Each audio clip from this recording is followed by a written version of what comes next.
Muy bien, hoy, como dijo la hermana Viviana, empezamos nuestra serie Descubre el poder del hogar. ¿Descubre qué? El poder del hogar. Esta serie reúne una enseñanza muy bonita acerca del hogar. Sé que algunos hace muchos años descubrieron el poder del hogar, pero cuando se predica de eso, los que están empezando o los que están en crisis vuelven nuevamente al camino. Entonces, los que ya descubrieron el poder del hogar, que llevan años de casados, tienen una muy buena estabilidad, una muy buena vida espiritual, una muy buena funcionalidad dentro del hogar. ¡Qué bendición! Es un tiempo entonces para darle gracias al Señor por ello.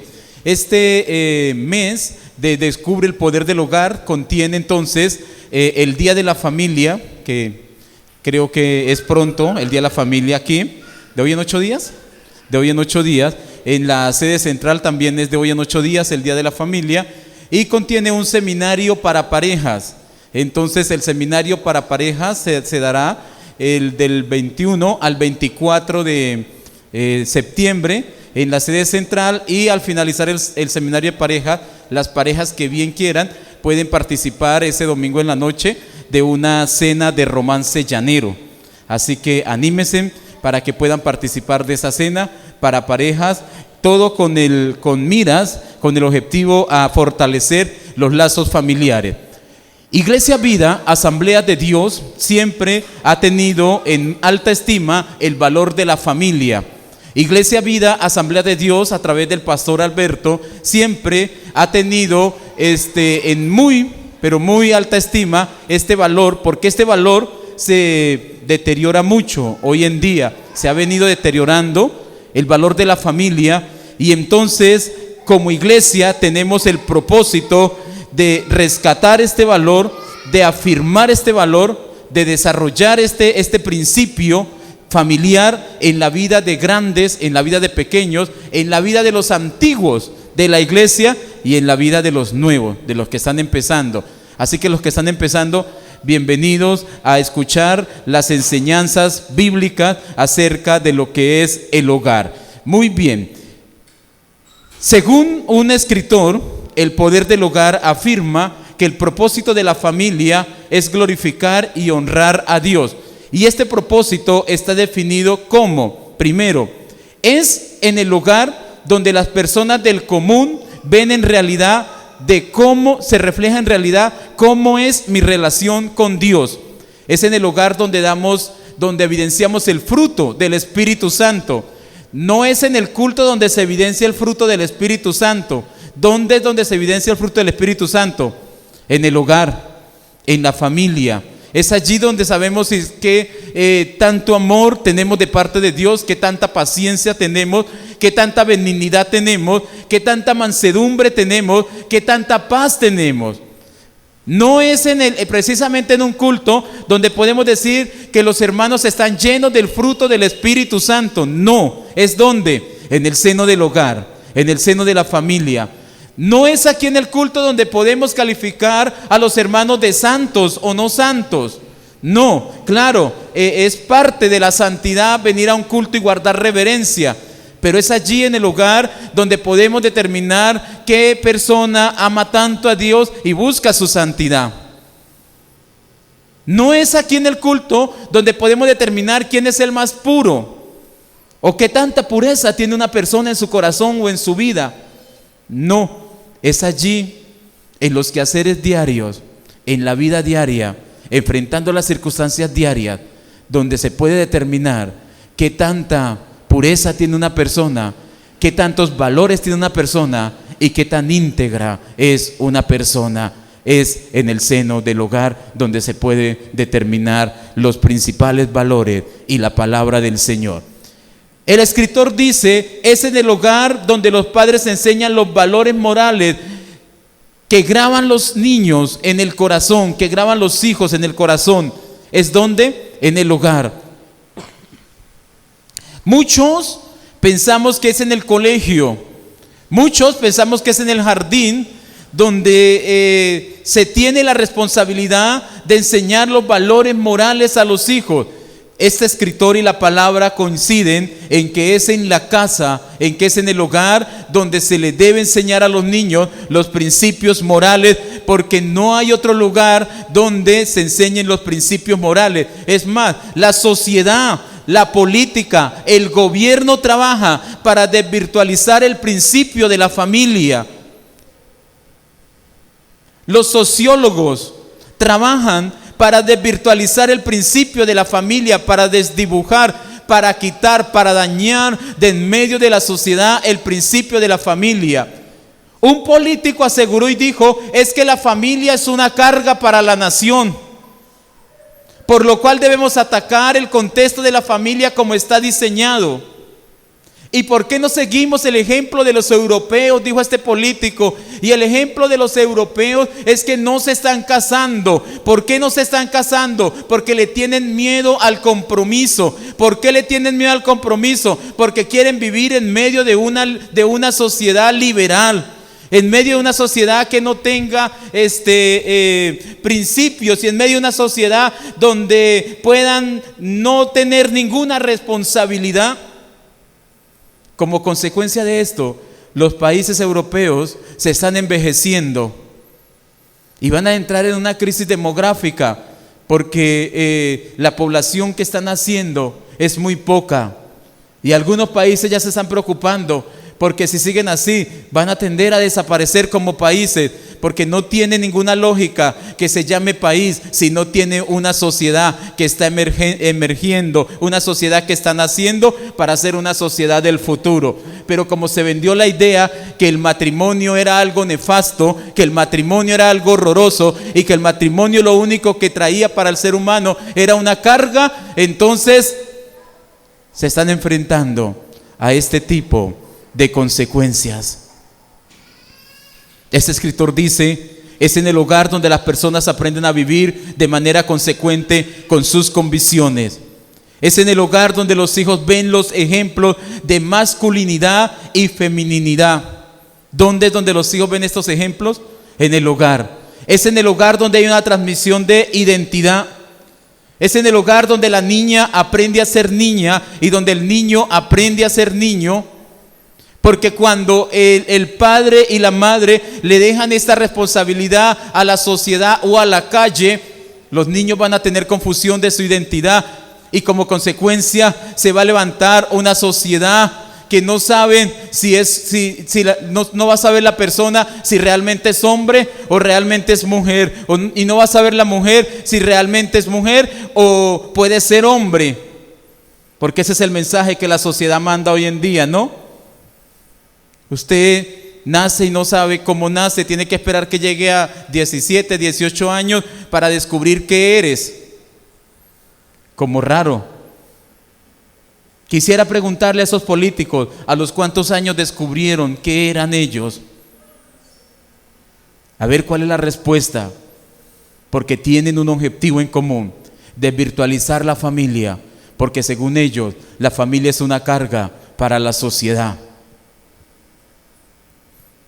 Tomando como referencia el Salmo 128, versículo 1 y 3, que dice de la siguiente manera: bienaventurado todo aquel que teme a Jehová, que anda en sus caminos.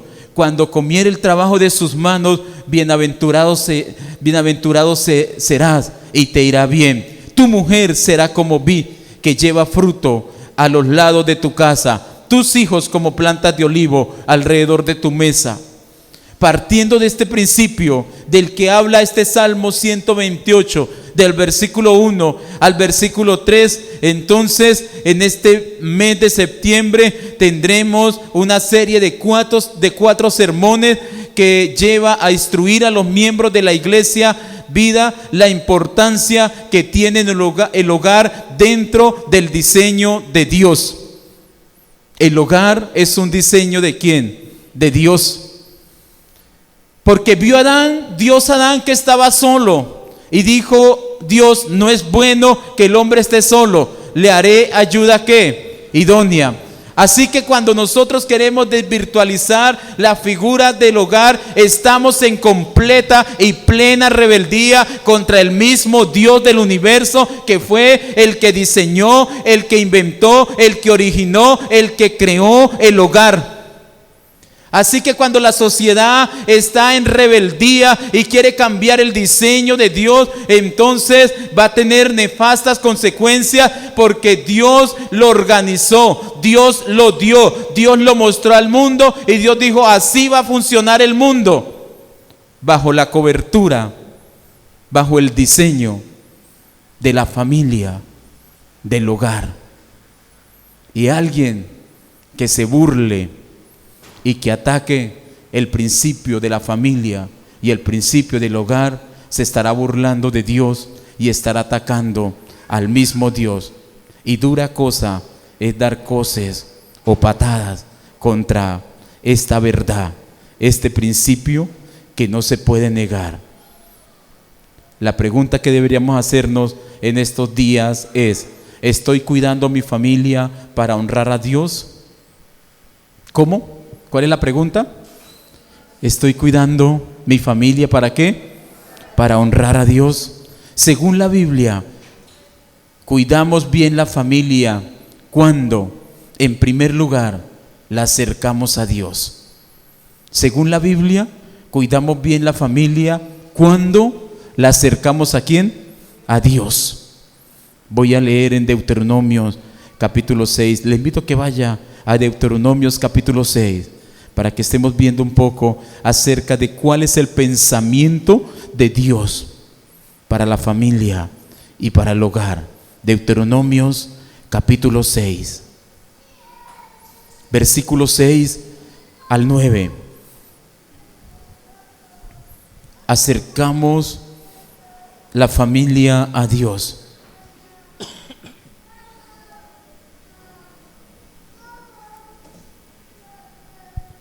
Deuteronomios capítulo 6, versículos 6 al 9.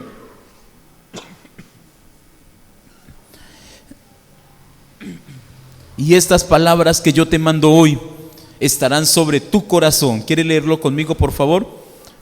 1, 2, 3. Y estas palabras que yo te mando hoy estarán sobre tu corazón. Siguiente versículo. Y las repetirás a tus hijos y hablarás de ellas estando en casa y andando por el camino y al acostarte y cuando te levantes. Y las atarás como una señal en tu mano y estarán como frontales entre tus ojos, y las escribirás en los postes de tu casa y en las puertas. ¿De qué nos hablan estos textos? Estos textos nos hablan acerca de la forma y de la importancia de cómo debemos acercar nosotros a nuestra familia a Dios. Si usted es el jefe, cabeza de familia, tiene una responsabilidad grande. Y si usted es la jefa, cabeza de familia, estoy hablando de las madres, cabezas de familia, pues a usted le corresponde ejercitar o desarrollar esta responsabilidad en su familia. Según la Biblia, cuidamos bien la familia cuando la acercamos a Dios. ¿Qué debemos hacer? Debemos llevar a nuestra familia a amar a Dios con todo el corazón. Del versículo 6 dice: y estas palabras que yo te mando hoy estarán sobre ¿qué? Sobre tu corazón. La orden de Dios es que estas palabras, estos mandamientos, estos estatutos, esta palabra que se predicó durante 3 domingos, basándonos en el Salmo 119 y tomando como base Esdras capítulo 7, versículo 10, esas palabras deben estar ¿dónde? En el corazón del ser humano. Quiero que levante la mano aquel que dice: estas palabras están en mi corazón. Esas palabras están ¿dónde? En mi corazón. ¿Por qué? Porque es de vital importancia para el desarrollo y para la conservación de la familia cristiana que estas palabras estén en el corazón de todos aquellos que se acercan a Dios. En segundo lugar, la acercamos a Dios cuando priorizamos la palabra en nuestras conversaciones. Versículo 7. Y la repetirás a tus hijos y hablarás de ellas estando en tu casa y andando por el camino y al acostarte y cuando te levantes. Quiero que lo lea conmigo, por favor. Usted vino a la iglesia a leer la Biblia. ¿Qué dice el versículo 7? 1, 2, 3. Y la repetirás a tus hijos y hablarás de ellas estando ¿dónde? En casa y andando por el camino y al acostarte y cuando te ¿qué? Cuando te levantes. El poder de la conversación. La conversación tiene un poder. Y ese poder debe ser desatado a través de la palabra del Señor. Y dice claramente, y las repetirás y hablarás ¿de qué? De ellas. Muchos cristianos hoy en día se avergüenzan de hablar de la palabra del Señor. Muchas personas hoy en día tienen muchos temas para hablar, menos de qué, de la palabra del Señor. Y cuán importante es que los padres saquen un tiempo para hablar a sus hijos la palabra del Señor. Qué tan importante es que saquemos un tiempo para hablarle a nuestra familia la palabra del Señor, porque es que la orden o la directriz está clara para nosotros. En este entonces fue para el pueblo de Israel. Hoy en día esa directriz es para la iglesia, es para nosotros. Dice, y la repetirás a tus hijos. ¿Qué es repetir? Mencionarlo una y otra vez. Ese versículo hay que mencionárselo una y otra vez. Ese tema de la palabra del Señor hay que hablarlo una y otra vez. ¿Qué temas podemos hablar? Acerca del amor de Dios. ¿Cuántos de ustedes hablan acerca del amor de Dios con su familia, con sus hijos? ¿Qué temas podemos hablar? Acerca del sacrificio de Cristo en la cruz del Calvario para limpiar nuestros pecados. ¿Cuántos le enseñan a sus hijos que Cristo Jesús es el Salvador del mundo? A su familia, a sus primos, a sus sobrinos, a sus tíos, a sus hermanos. ¿Qué otro tema podemos hablar? Acerca de la obediencia. ¿Qué otro tema podemos hablar? Acerca de la bendita esperanza. ¿Cuántos están esperando a Cristo aún? Tenemos que estar esperando a Cristo. Por eso nos reunimos para aprender su palabra, porque somos el pueblo que espera la venida de Cristo Jesús.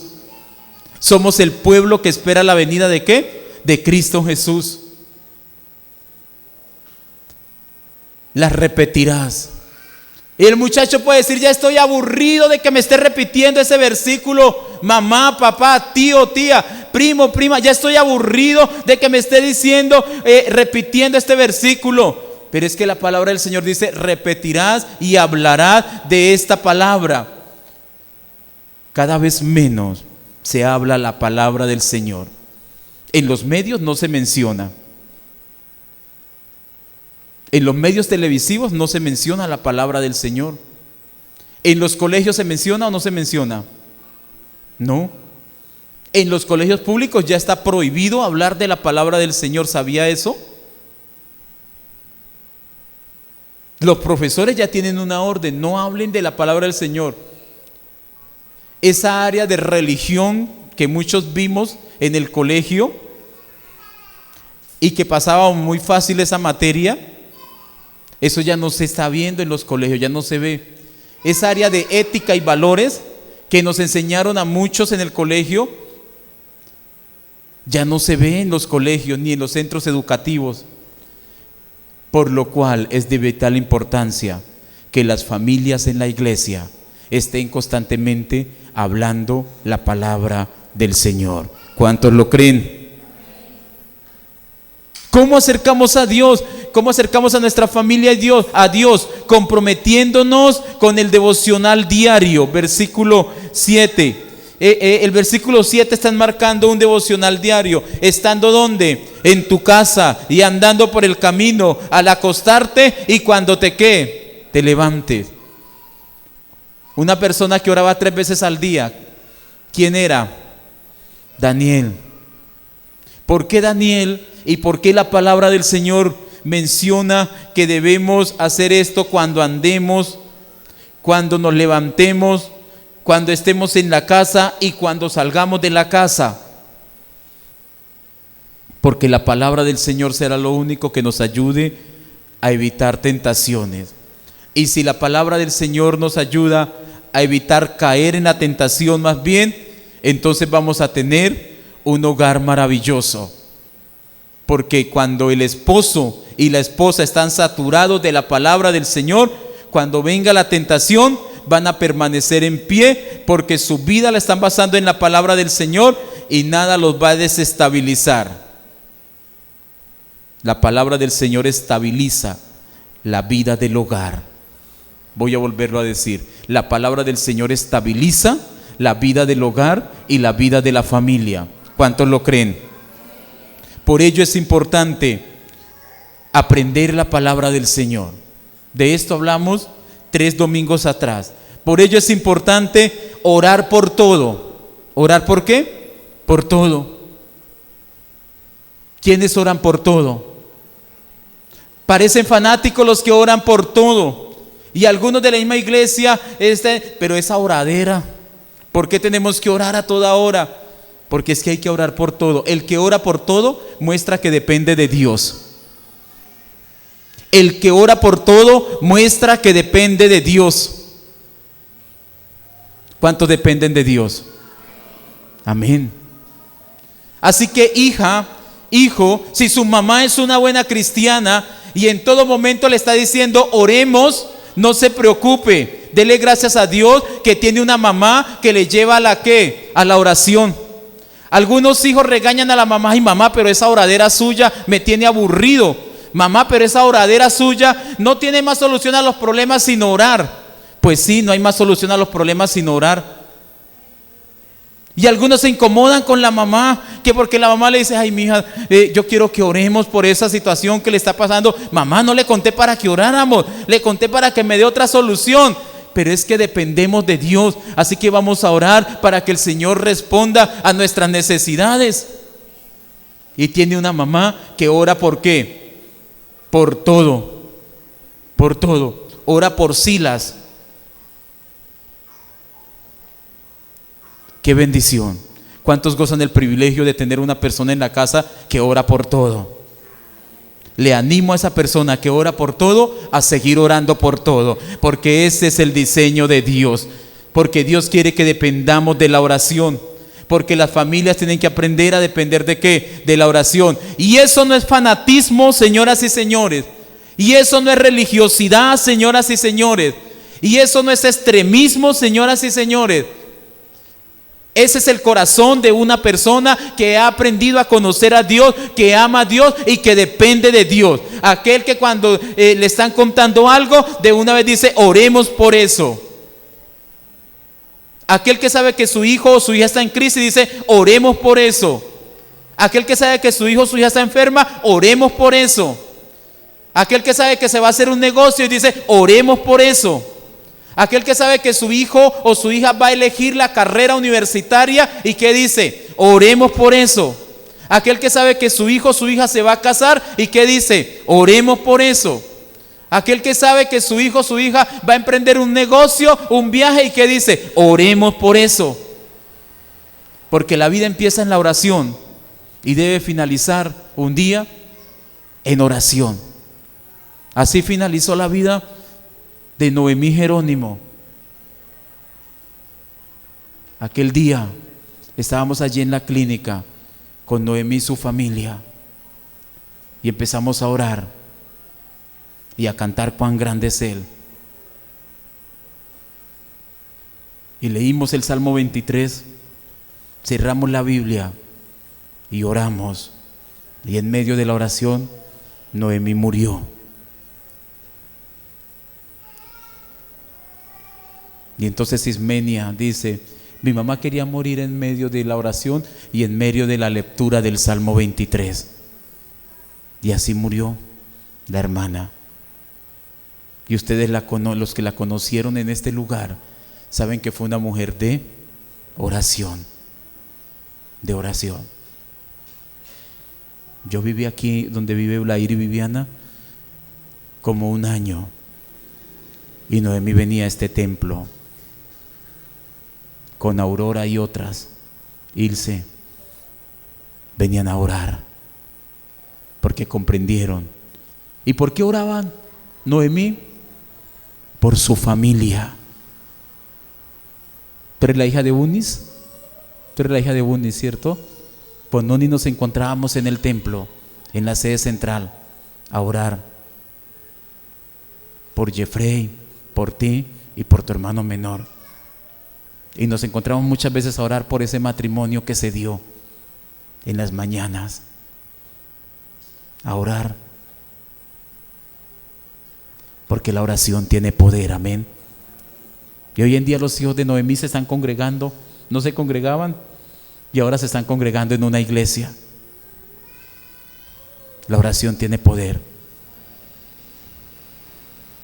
Y después Jeffrey llegó a la iglesia para arreglar su vida con Dios y aquí está ella. ¿Saben por qué? Porque la oración tiene poder. Porque la oración es la que puede mover una familia a buscar el rostro de Dios. Porque la oración es la que puede mover una familia. Y Jesús dijo: oren, velen y oren para que no entren en tentación.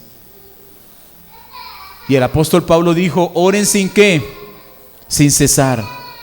Y el apóstol Pedro dijo: mientras llega el tiempo de partir, manténganse en qué, en oración, en primera carta de Pedro. Y el apóstol Juan dice: estaba yo en el Espíritu el día del Señor, cuando recibió la revelación del Apocalipsis. ¿Y qué estaba haciendo Juan el Bautista? Juan el apóstol. Orando, dando gracias a Dios, teniendo comunión con Dios, cuando vio la revelación de Jesucristo. Y después escribe esa revelación. Y después nosotros le pusimos el nombre de Apocalipsis. Porque no fue que él dijo: esto es Apocalipsis, no. Él escribió la revelación. Y después los que organizaron dijeron: esto es Apocalipsis. La oración mueve montañas. ¿Cuántos dicen amén? Nos apoyamos mutuamente, acercamos la familia a Dios cuando nos apoyamos mutuamente. ¿Cuántos tienen por costumbre apoyarse? ¿Hay familias que no se apoyan? Hay familias que les es indiferente, son indiferentes hacia los problemas los unos de los otros y no se apoyan. Dios nos llama a apoyarnos. Acercamos a la familia a Dios cuando buscamos su santa y divina dirección. En segundo lugar, cuidamos bien a nuestra familia cuando le establecemos el propósito de Dios. ¿Le qué? Le establecemos el propósito de Dios. Lea conmigo el versículo 12 de Deuteronomios capítulo 6, versículo 12.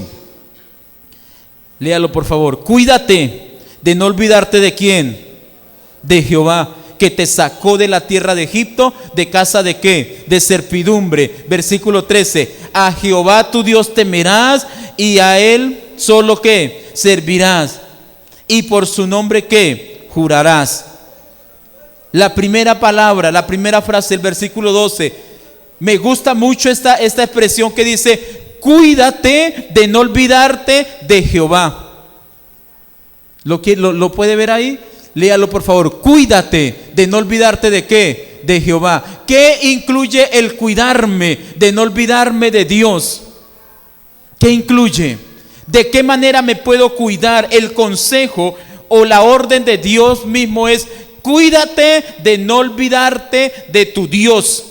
Ahora la pregunta es: ¿cómo nos mantenemos para no olvidarnos de Dios?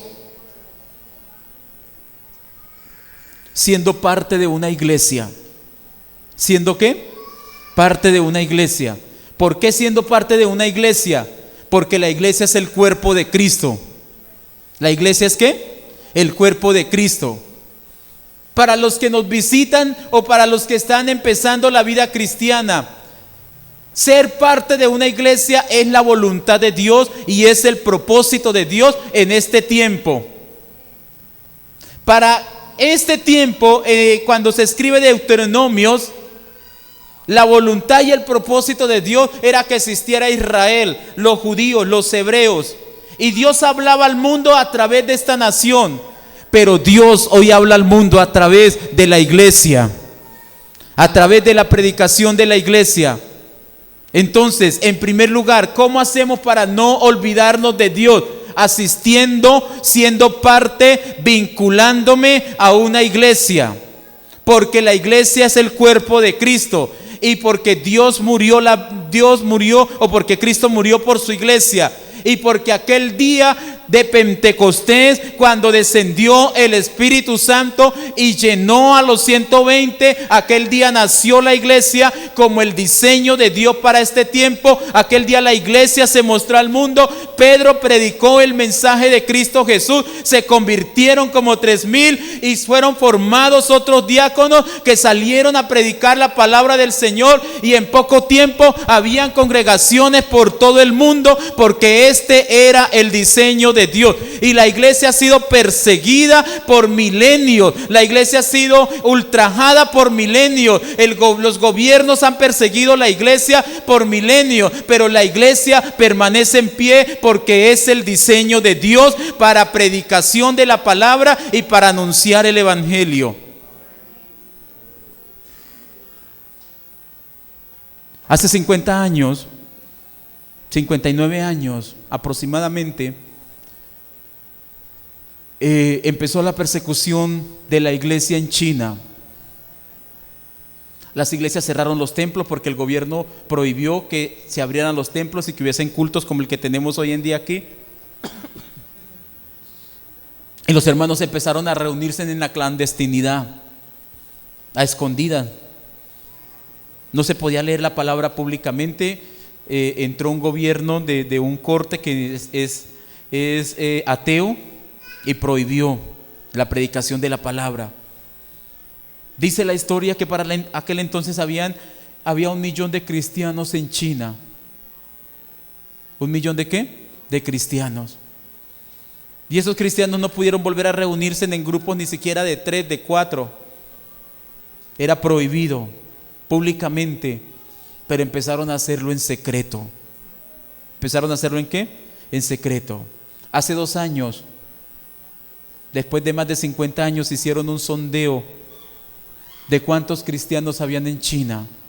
Porque algunos dijeron, yo creo que la iglesia en China se acabó, porque con esa persecución tan severa y tan bárbara del gobierno hacia los cristianos, la sorpresa es que registraron casi 100 millones de cristianos en China. Cuando empezó la persecución había 1,000,000. Hoy en día hay casi 100 millones de cristianos. ¿Saben por qué pasa eso? Porque la iglesia no es un invento humano. La iglesia es un diseño divino. Y el diseño divino persevera. Y la familia no se acabará porque es un diseño divino.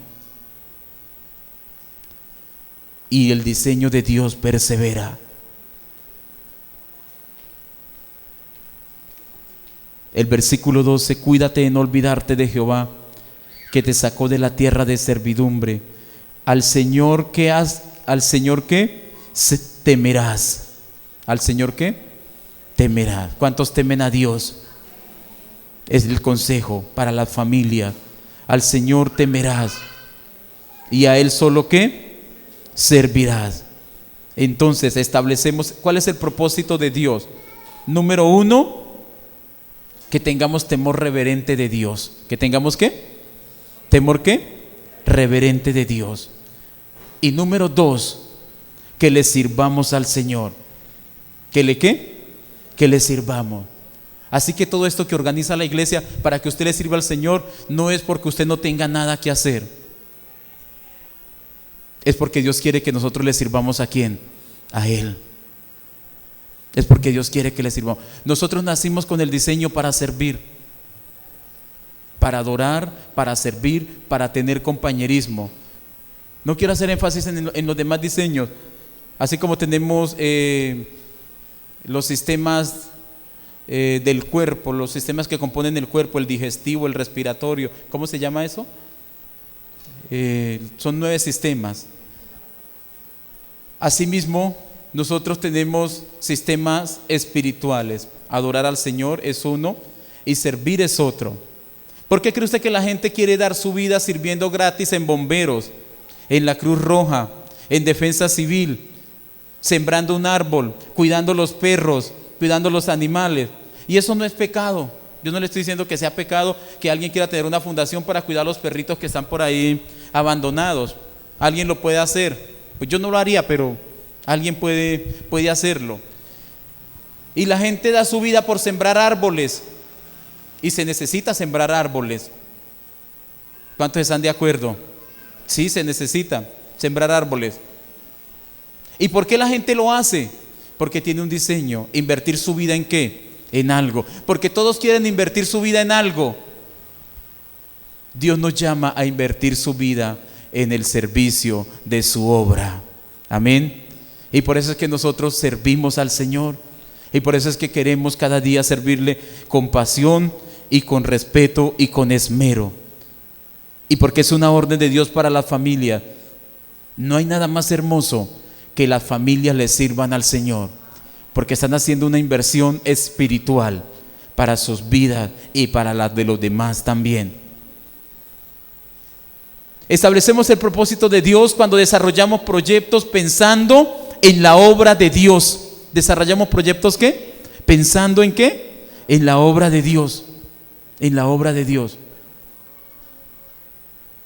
Muy pocas personas, muy pocos padres preparan a sus hijos para que cuando se desarrollen, cuando estudien una carrera universitaria, cuando tengan un trabajo, bendigan la obra de Dios. ¿Bendigan la qué? La obra del Señor. Los preparamos para todo, hermanos, y queremos prepararlos para que hagan dinero, para que se vuelvan famosos, para que viajen, para que estudien idiomas, para que hagan infinidad de cosas, menos para bendecir la obra del Señor. Y la palabra del Señor dice: atesoren ¿dónde? Atesoren ¿dónde? Y no es malo, vuelvo y le digo, así como di el ejemplo de estas fundaciones y de las personas que se dedican a sembrar árboles, no es malo. No es malo que usted proyecte a su hijo para que viaje, no es malo que lo proyecte para que estudie idiomas, no es malo para que lo proyecte para que sea un líder en mercadeo o qué sé yo, tenga un negocio, una empresa. Pero enséñelo a su familia a bendecir la obra de Dios, porque de esa manera estará atesorando en el reino. ¿Quién lo dijo? Jesús. ¿Quién lo dijo? Jesús. Lo reveló del corazón del Padre a nosotros. Número 3, ¿cómo cuidamos a nuestra familia? Primero, la acercamos a Dios. Segundo, le establecemos el propósito de Dios. Y tercero, les enseñamos el camino de Dios. ¿Les qué? Enseñamos el camino de Dios. Deuteronomio 6:20. Si alguien quiere cuidar a su familia, enséñele el camino de Dios. Dice: mañana, cuando te preguntare tu hijo diciendo: ¿qué significan los testimonios y estatutos y decretos que Jehová nuestro Dios os mandó? ¿Qué es lo que el muchacho puede preguntar? Lea conmigo, por favor. ¿Qué significan los testimonios, estatutos y decretos que nuestro Dios mandó? Entonces dirás a tu hijo: nosotros éramos siervos de Faraón en Egipto, y Jehová nos sacó con mano fuerte y poderosa. Jehová hizo señales y milagros grandes y terribles en Egipto, sobre Faraón y sobre toda su casa delante de nuestros ojos. Y nos sacó de allí para traernos y darnos la tierra que juró a nuestros padres. Y nos mandó Jehová que cumpliéramos todos los estatutos y temamos a Jehová nuestro Dios, para que nos vaya bien todos los días y para que nos conserve la vida como hasta hoy. Versículo 25. Y tendremos justicia cuando cuidamos y tendremos justicia cuando cuidemos de poner por obra estos mandamientos delante de Jehová nuestro Dios, como Él lo ha ¿qué? Mandado. ¿Cuál es la orden? Enseñarle el camino de Dios. ¿Enseñarle el qué? ¿El camino de quién? De Dios. A través de su testimonio, hermano y hermana. ¿A través de su qué? de su testimonio. ¿Cuántos de ustedes le testifican a su familia, a su hijo, a sus hijos, a sus hijas, la libertad que tienen, de la libertad que tenemos en Cristo Jesús? Miren, no hay algo más importante que el sacrificio de Cristo en la cruz del Calvario. Cristo nos hizo libre. El mayor deseo de un padre es que sus hijos conozcan a Cristo Jesús. El mayor deseo de una madre debe ser que sus hijos se acerquen a Cristo Jesús, porque solo Cristo les puede libertar de la esclavitud del pecado. Solo Cristo nos puede libertar, o solo Cristo nos dio libertad en la cruz del Calvario, y solo su sangre nos puede limpiar de los pecados. Porque para eso es la sangre de Cristo, no es para más nada, no es para aplicársela a nada, es para lavar nuestros pecados. Eso dice la palabra del Señor. Amén. No es para más nada. ¿Cuánto le enseñamos a nuestra familia? Es una responsabilidad enseñar a nuestra familia estos principios. De esa manera la estamos cuidando. Porque obedecer la palabra del Señor trae 3 cosas. Número 1, santidad. ¿Qué cosas trae el obedecer la palabra del Señor? Santidad. Y la palabra del Señor dice: sin santidad nadie verá a quién, a Dios. Por eso preocúpese por la santidad de su familia. ¿Por la qué?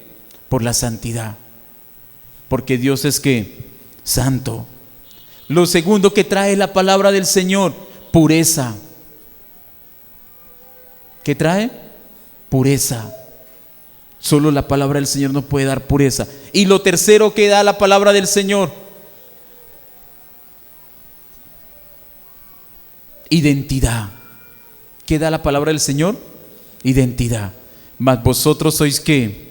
Linaje escogido, real ¿qué? Nación santa, pueblo adquirido ¿por quién?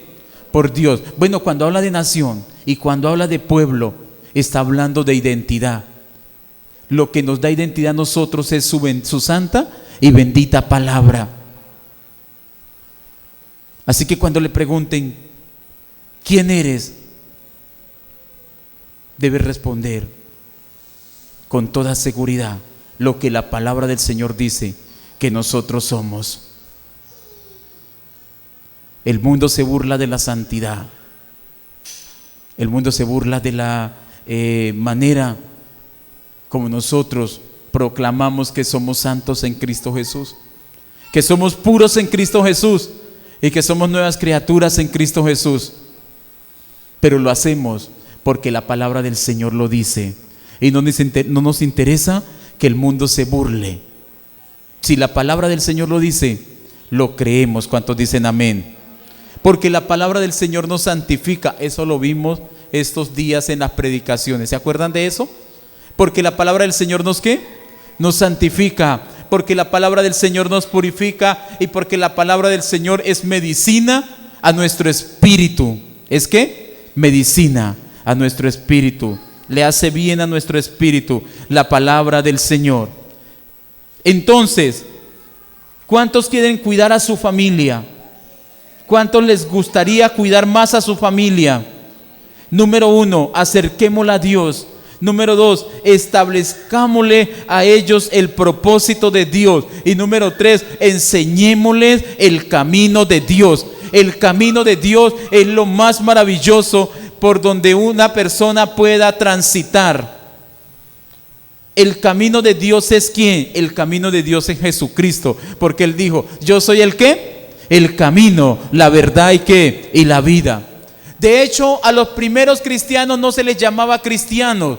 ¿Cómo se les llamaba? Los seguidores del camino. Así se les llamó inicialmente cuando la iglesia se formó aquel día de Pentecostés y todo el mundo empezó a predicar. ¿Qué es ese nuevo grupo que se reúne allá? ¿Qué es eso que están haciendo? No, que están predicando a Cristo, ese que crucificaron y que el cuerpo desapareció. Y empezaron a señalarlos como los seguidores ¿de qué? Del camino. Mucho más adelante les dieron el nombre de cristianos, pero inicialmente ellos decían que seguían a Cristo, porque Cristo dijo: yo soy el camino, la verdad y ¿qué? Y la vida. Que su familia, que usted se mantenga siendo un seguidor del ¿qué? Del camino. ¿Cuándo? Todo el tiempo. ¿Todo qué? Todo el tiempo. Porque la vida es corta. ¿Cuántos pensamos vivir 100 años? Levanten la mano, que yo pienso llegar a 100 años. A 100 años. ¿Creen que vamos a llegar a 100 años? No lo sabemos. Digamos que llegamos a 105, 110. Eso es que, para este entonces, que bastante. Algunos dicen, no, pastor, no, por allá no vamos a llegar tampoco. Ahora, ¿qué son 100 años comparados con la eternidad? ¿Qué son 100 años comparados con la eternidad? No son nada. No son nada. Ahora digamos que llegamos a 100 años, pero la vida no la tenemos comprada. Para morir es necesario que estar vivo, y todos cumplimos con ese requisito. Así que en cualquier momento podemos ¿qué? Morir. Pero nos enfrentamos a otra realidad bíblica. Cristo viene por su ¿qué? Por su iglesia. Y los que leen la Biblia saben que estamos en un tiempo donde lo que dice en Mateo 24 se ha cumplido. Cristo viene por su iglesia pronto. Yo lo creo. Y este mensaje no lo voy a dejar de predicar nunca. Cristo viene por su iglesia. Cristo viene por su iglesia. No puede pasar de moda esta predicación en los púlpitos. No se puede enfriar la bendita esperanza. No puede desaparecer del corazón de los cristianos, porque ¿qué quedaría del cristianismo? ¿Qué quedaría del cristianismo? No seríamos más que un grupo que se reúne basados en una religiosidad y no en un principio.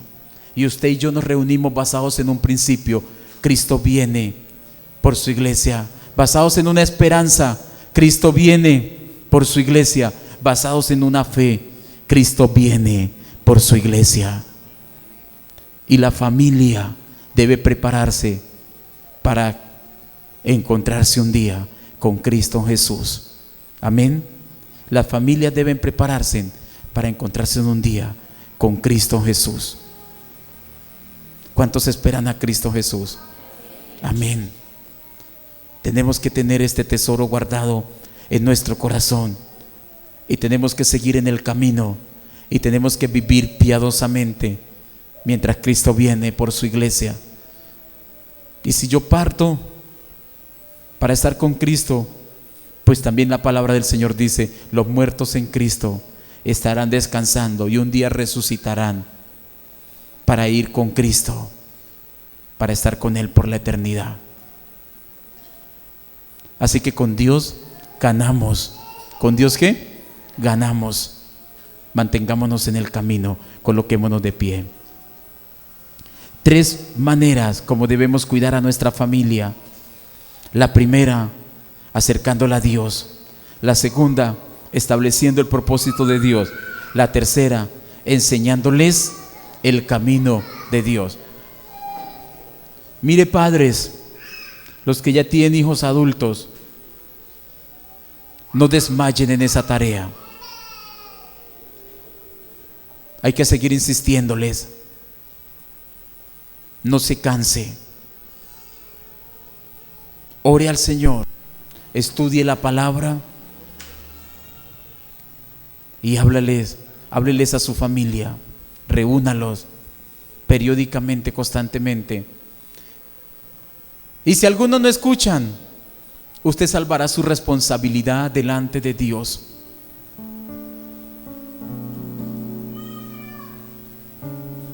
Pero para Dios no hay nada imposible. Y la gracia y la misericordia de Dios son infinitas. Amén. La gracia y la misericordia de Dios son infinitas.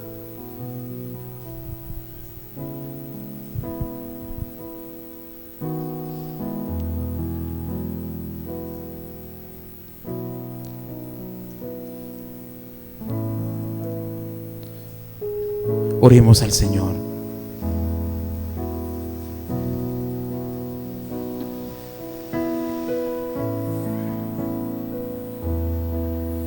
palabra, Padre, dice, le hace un llamado a las familias, le hace un llamado a los padres, a las madres cabezas de familia, le hace un llamado a todos aquellos que vienen a la iglesia. Tu palabra es un llamado para nosotros. La vida cristiana no gira alrededor de los pastores. Dios, la vida cristiana gira alrededor de tu palabra, de tus enseñanzas. La vida cristiana gira alrededor de la adoración a Dios, del servicio a Dios, del crecimiento espiritual, del compañerismo genuino. Alrededor de esto gira la vida cristiana. Y aquí estamos para adorar y glorificar el nombre del Señor.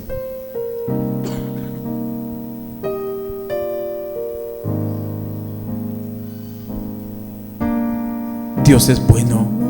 Me lleva a las aguas donde mis pies pueden fallar. Allí te encuentro en lo incierto.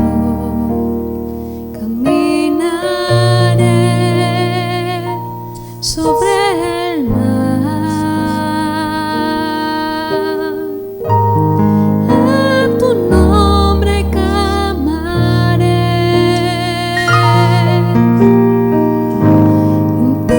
Mis ojos fijaré en tempestad, descansaré en tu poder, pues tuyo soy hasta el final.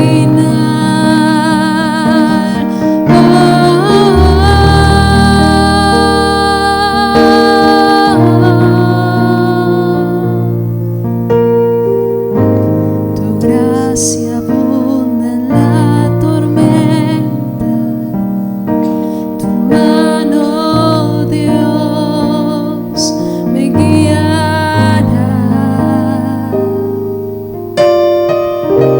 Cuando hay temor en mi camino, tú eres fiel y no fallarás. A tu nombre clamaré. Cristo eres En ti mis ojos fijaré, en tempestad descansaré en tu poder, pues tuyo soy hasta el final.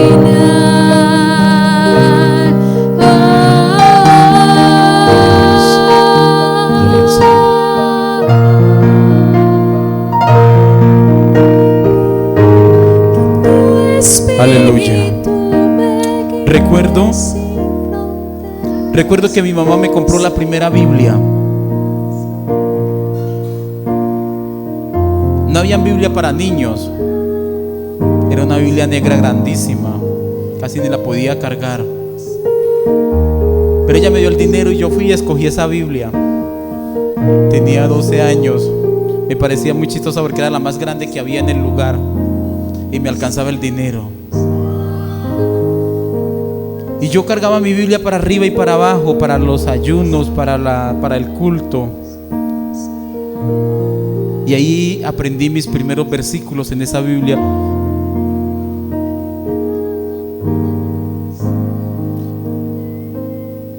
Y mi hermano iba a la iglesia y me apoyó comprando la Biblia.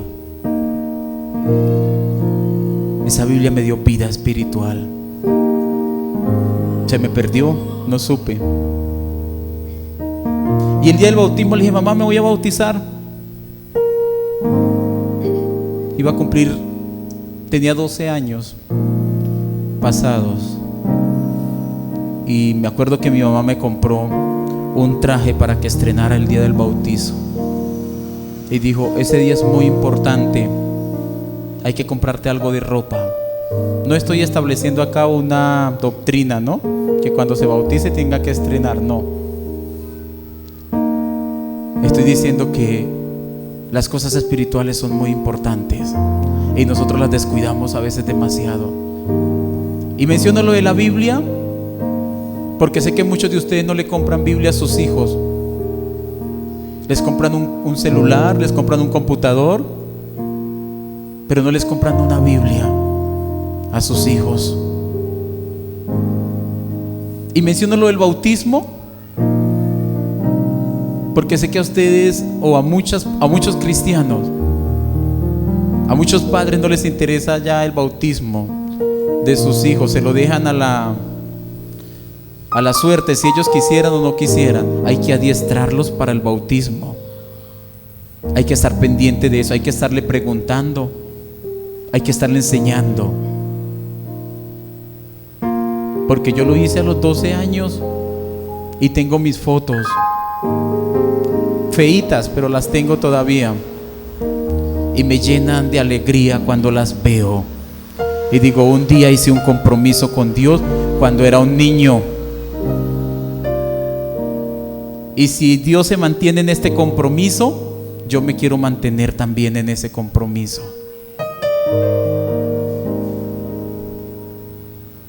Las cosas espirituales es para tenerlas en alta estima. Amén. Dios les bendiga.